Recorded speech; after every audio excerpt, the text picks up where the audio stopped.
کہ منافقوں کے بارے میں حدیث کے الفاظ ہیں اسقل الصلوات ان اسقل الصلوات علی المنافقین صلاۃ الفجر وصلاۃ العشاء. منافقوں پہ دو نمازیں بوجھل اور بھاری ہوتی ہیں، ایک صبح کی نماز، ایک عشاء کی نماز. اور اس کا راز بھی یہ ہے، ظہر اثر کو سارے لوگ دیکھ رہے ہوتے ہیں، ان کو آنا پڑتا ہے. یہ وہ دو نمازیں ہیں، اندھیرے میں پڑھی جاتی ہیں. وہ کہتے ہیں نہ بھی جائیں گے، کون کو دیکھ رہا ہے؟ چونکہ ان کے اندر ایمان کی تازگی نہیں ہوتی. اور بزار کی روایت پڑھ کے تو انسان کانپ جاتا ہے. اور میں سنانا اس لیے چاہتا ہوں کہ مجھے اور آپ کو فائدہ مل جائے. الذین تثاقلت رؤوسهم عن الصلاة، صبح کے وقت اور عشاء کی نماز کے وقت جس کا سر بھاری ہو جائے، یہ منافق ہونے کی نشانی ہے.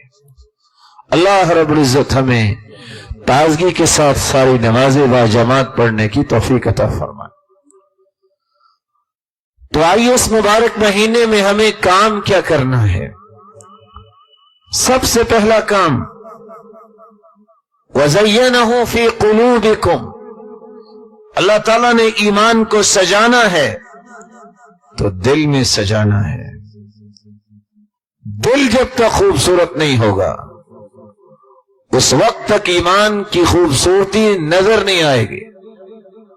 اور دل کی خوبصورتی کے لیے سب سے پہلے رمضان آنے سے پہلے اللہ رب العزت سے اپنے گناہوں کی سچی توبہ کی جائے. سب سے پہلا کام. سچی توبہ سے مراد کیا ہے؟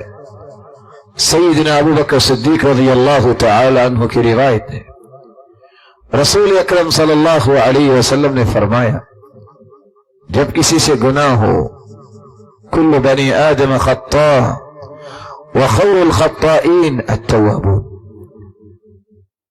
پوری کی پوری انسانیت خطا کار ہے، لیکن اللہ کے ہاں پسندیدہ وہ ہے جو غلطی کر کے توبہ کر لے. توبہ وہ بھی توبۃ نصوحہ، سچی توبہ. طریقہ کیا ہے؟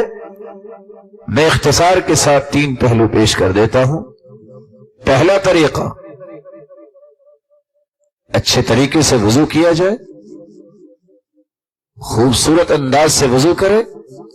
اگر آپ پاک ہیں، نہیں تو اچھے طریقے سے شاور لیں، وضو کریں، 2 رکعتیں پڑھیں. یقبل بوجہہ وقلبہ، قلب و قالب کو اپنے رب کی طرف لگا کے 2 رکعتیں پڑھیں. اور پھر 7 شرطیں سامنے رکھ کے تیسرا کام ہاتھ اٹھا لیں. وہ 7 شرطیں کون سی ہیں؟ اللہ کی رضا کے لیے توبہ کریں. یہاں رکیے، میں کیا کہنا چاہ رہا ہوں.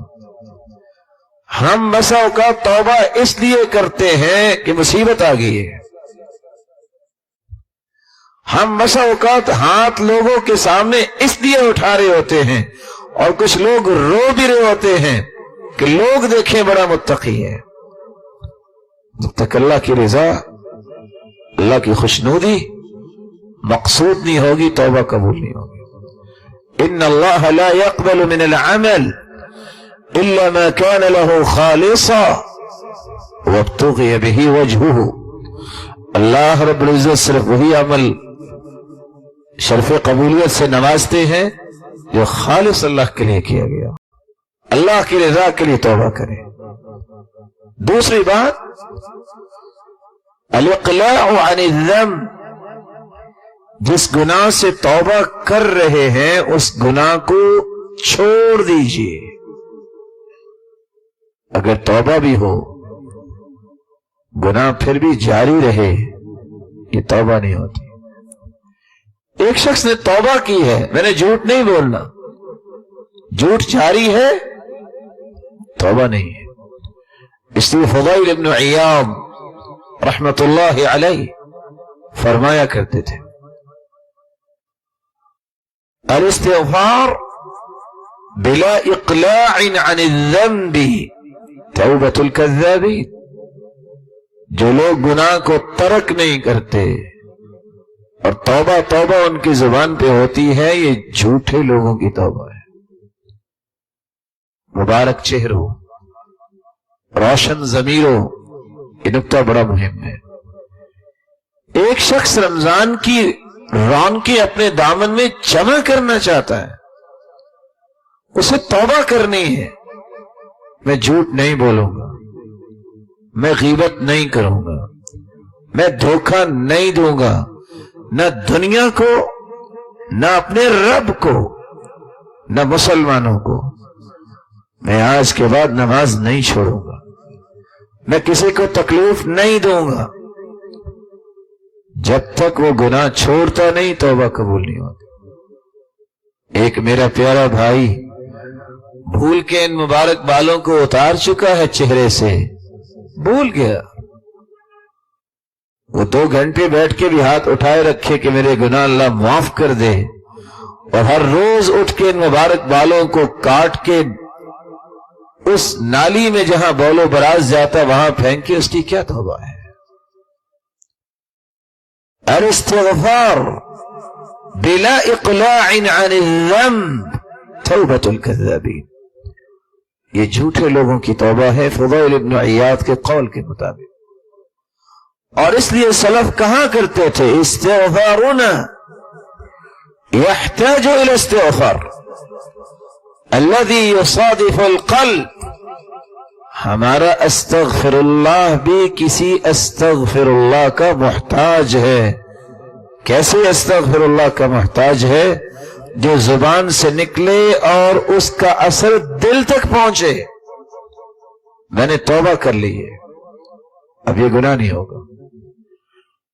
تیسری نشانی الاعتراف، جب تک وہ اللہ کے سامنے اقرار نہیں کرتا، اعتراف نہیں کرتا میرے مالک میری کوتاہی ہے، میری کمی ہے، میں بھول گیا۔ ان العبد اذا اعترف ثم تاب تاب اللہ علیہ، بندہ جب اللہ کے سامنے اعتراف و اقرار کر لیتا ہے اللہ اس پہ اسے معاف کر دیتے ہیں۔ ڈٹائی اختیار کرنے والا مظاہر جو ہوتا ہے، گناہ بھی کرے اور اس پہ آرگیو بھی کرے اور لوگوں کے سامنے فخر بھی کرے، اس کی معافی نہیں ہوتی۔ حدیث کے الفاظ ہے کل امتی معافی الا المجاہرین، ہر شخص کو اللہ معاف کر دیں گے، مجاہر کو معاف نہیں کریں گے۔ اللہ کے رسول مجاہر کیا ہے؟ قال ان من الجہار، مجاہر یہ ہے کہ رات کی تاریکی میں اس نے گناہ کیا، وقد بات یسترہ ربہ ثم یصبح یکشف ستر اللہ، گناہ کیا کسی کو پتہ ہی نہیں، اللہ سے معافی مانگے گا اللہ معاف کر دے گا۔ لیکن مجاہر صبح اٹھتا ہے جو اللہ نے رحمت کی چادر ڈالی ہوئی ہے کسی کو پتہ نہیں، خود بول کے کہتا ہے کہ میں نے یہ گناہ کیا، ایسے بندے کی معافی نہیں ہوتی۔ چوتھی بات الندم، اللہ کے سامنے شرمندہ ہو جائے، شرمندگی کا احساس اس کے اندر آئے، اے اللہ میں نادم ہوں، مجھ سے یہ گناہ ہو گیا۔ صحیح بخاری کی روایت ہے، رسول اللہ صلی اللہ علیہ وسلم نے فرمایا یا عائشہ ان الممت بذنب فتوبی واستغفری فإن التوبة من الذنب الندم والاستغفار۔ صحیح بخاری کی یہ روایت زندہ دل لگا کو پڑھ لے ورطہ حیرت میں چلا جاتا ہے۔ نبوت کی زبان بول رہی ہے اس ہستی کے بارے میں کہ اللہ کے رسول غیب تو نہیں جانتے تھے۔ کہا عائشہ اگر تجھ سے غلطی کوئی ہوگی ہے تو تم اللہ کے سامنے شرمندہ ہو جاؤ، اللہ تمہیں معاف کر دیں گے۔ سوچنے کی بات ہے، اللہ کے رسول صلی اللہ علیہ وسلم جو پوری کائنات سے اعلیٰ ارفع اور اسما ہستی ہے، ان کے پاس بھی غیب کا علم نہیں ہے۔ اگر غیب کا علم ہوتا تو کوئی اپنی بیوی کو کہتا ہے؟ دنیا کے اندر بھی یہ وہ وقت تھا، اوس اور خزرج کے سرداروں سے بھی اللہ کے رسول نے کہا فلاں نے مجھے تکلیف دی ہے، تہمت لگائی ہے میری پاک دامن بیوی پر، مسئلہ حل نہیں ہوا، واپس میں مڈبھیڑ ہونے لگے۔ آپ نے اپنے سیکرٹری اسامہ سے بھی پوچھا، مسئلہ حل نہیں ہوا۔ علی المرتضی سے مشورہ کیا، مسئلہ حل نہیں ہوا۔ آپ نے حتیٰ کہ لونڈی سے پوچھا، مسئلہ پھر بھی حل نہیں ہوا۔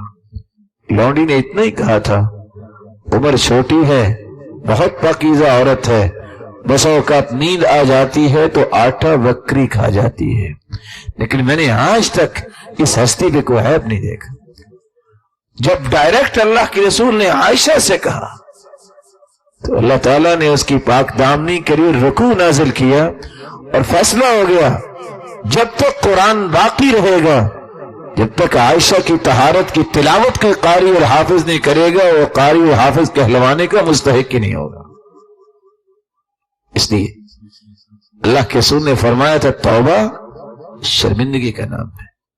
چوتھا کام، شرمندہ ہو کس کے سامنے؟ اپنے رب کے سامنے۔ نادم ہو، پریشان ہو، میں کیا کر بیٹھا۔ پر یاد رکھنا ہر انسان سے غلطی کی گنجائش ممکن ہے، ہر انسان سے ہو سکتی، کوئی غلطی سے مبرہ نہیں۔ اللہ تعالیٰ نے فرشتوں کو غلطی سے مبرہ بنایا ہے۔ لا یعصون اللہ ما امرہم، جو انسان یہ کہے کہ مجھ سے کبھی غلطی نہیں ہوتی، اس کا مطلب یہ ہے وہ کہنا چاہتا ہے میں انسان نہیں ہوں۔ کفى المرء نبلا ان تعد معایبہ، ہاں کچھ لوگوں کی غلطیاں ہی غلطیاں ہوتی ہیں، اور کچھ ایسے نبیل قسم کے لوگ ہوتے ہیں، چنیدہ لوگ جن کی غلطیاں گنی جاتی ہیں۔ اس کا مطلب جو ہوتا ہے یہ ہیں دو چار غلطیاں، باقی ساری کی ساری اچھائیاں ہی ہیں اس کے اندر۔ پانچویں بات، توبہ کی قبولیت کی پانچویں شرط یہ ہے جب تک بدعتی بدعت کو نہیں چھوڑتا، ساری رات سجدے میں رہے، اس کی توبہ قبول نہیں ہوتی۔ راز کیا ہے؟ ان اللہ احتجب التوبہ، اور دوسری روایت میں آتا ہے ان اللہ احتجر التوبہ عن کل صاحب بدعہ، اللہ تعالیٰ نے بدعتی کے سامنے چادر لٹکا دی ہے، اللہ تعالیٰ دیکھنا بھی پسند نہیں کرتے۔ احتجب التوبہ، اس کی توبہ کو اللہ تعالیٰ قبول ہی نہیں کرتے، حتی یدعہا، جب تک بدعتی بدعت کو چھوڑتا نہیں توبہ کی قبولیت ممکن نہیں ہے۔